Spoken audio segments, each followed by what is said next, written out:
بسم اللہ الرحمن الرحیم۔ السلام علیکم ورحمۃ اللہ وبرکاتہ۔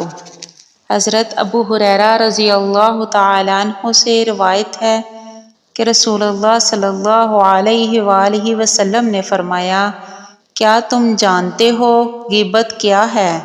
صحابہ اکرام رضی اللہ تعالیٰ عنہم نے عرض کیا، اللہ اور اس کے رسول بہتر جانتے ہیں۔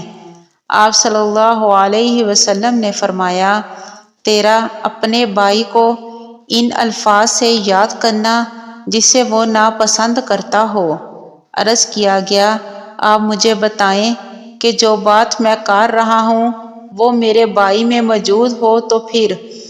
آپ صلی اللہ علیہ وآلہ وسلم نے فرمایا، اگر تو وہ چیز اس میں ہے جو تم کہہ رہے ہو تو پھر تم نے اس کی غیبت کی، اور جب تم نے ایسی بات کی جو اس میں نہیں تو پھر تم نے اس پر بہتان لگایا۔